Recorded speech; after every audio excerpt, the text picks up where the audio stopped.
Hey, it's Michael Reese here. Thank you for taking the time to watch this short little video. I wanted to shoot it for you.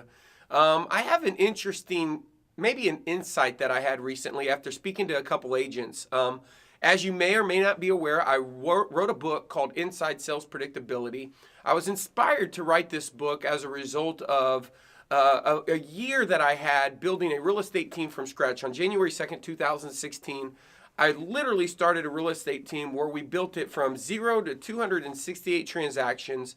And the funny thing is, most of you may be aware, is when you start a real estate team, and let's say in January 2nd, you might get a listing on your 14th day. Most of us, if we're first starting, maybe your first month, then you got to get that home in the MLS. That home has to then get showings. The showings have to turn into offers, and those offers then have to have time to go into escrow and schedule to close. So if you start a real estate business from scratch, your first quarter is not going to be the greatest quarter, even if you know everything that you know to do and you're successful. So the interesting part of this story was going into October of that year, a couple interesting things happened. One was, first of all, we had over $500,000 that was scheduled to close. So that was $500,000 in gross commission income on the book scheduled to close, and that was October 1st for the month of October.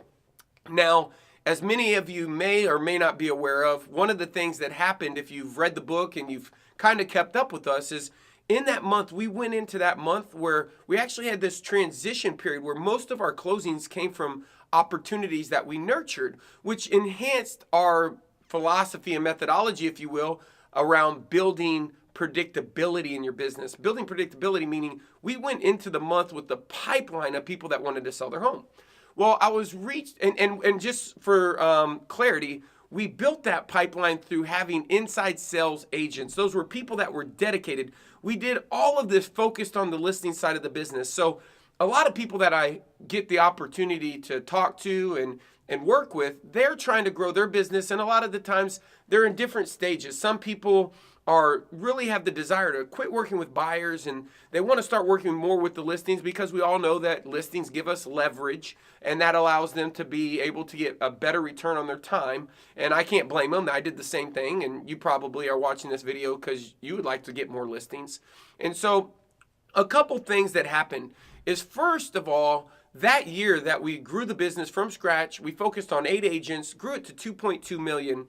And for that calendar year, I learned a couple things. And one of our first agents did 52 transactions. The second agent and he had no experience. His experience was, literally zero. We put him through real estate school, the whole kit and caboodle. Another guy that came on board with us was actually a little bit more experienced. He had been in real estate for 10 years, sold in 2 separate markets, but he had never sold more than 18 homes. And the interesting thing that when we look back and reflect on the course of that year is not only were we successful with helping these people, there was a couple really fundamental principles that took place. See, the relationship that we had was that we would actually focus on all the marketing, which would be building the funnel, managing, generating the leads or the prospects, creating qualified opportunities, which we referred to as sales qualified leads. And we did that through focusing on follow-up. We developed this actual program that we now call our perfect 20-day follow-up plan. And the reason all that was important was one real important thing that I think we took out of it. The reason it was important was conversion. Conversion was important, and we didn't focus on cost per lead. We actually focused on cost per contact. So imagine this particular scenario. You generate 100 leads, okay? And you call 2 of them, or maybe you call all 100 and you speak to 2 of them. Well, you are going to have a cost per conversation. Now, in theory, you might be talking to somebody else about the quality of your marketing by cost per lead, but the real thing that people don't know is that fortune's really made in the follow-up. And that's why we dedicated an ISA for every single one of those individuals.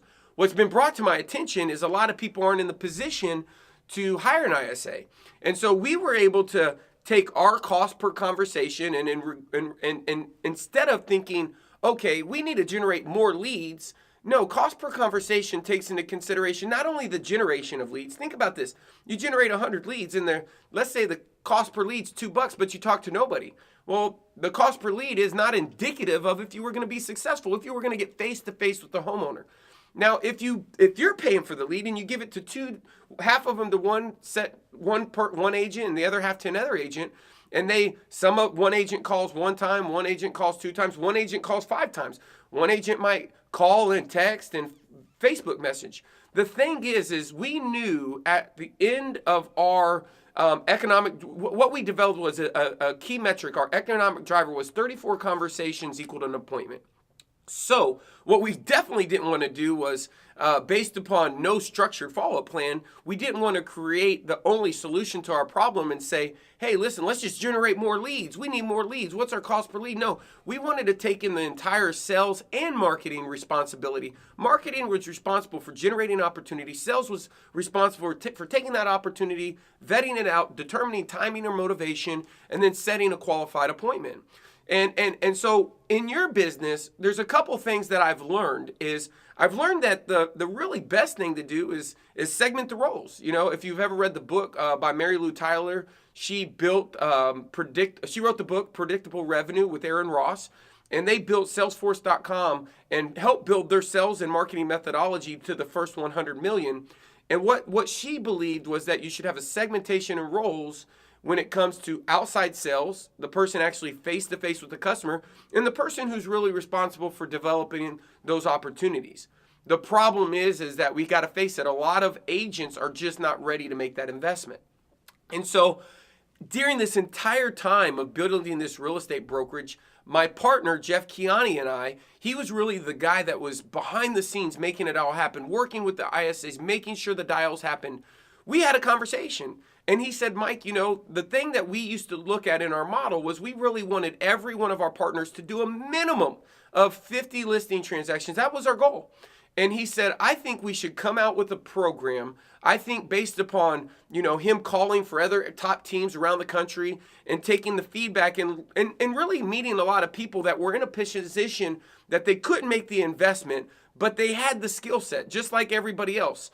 And he said, I think we should come out with a course. Let's call it 52 and 52. And I said, what would we teach them? And we literally spent about 2 months and we developed this program. And the program simply is designed to help an agent like yourself develop a system, a process where we cover everything.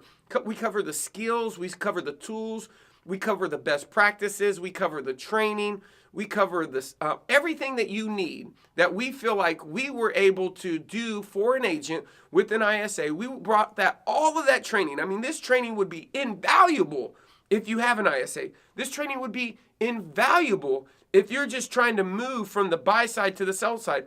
Said differently, this training is invaluable for anybody that's looking for a predictable way to scale their listing business.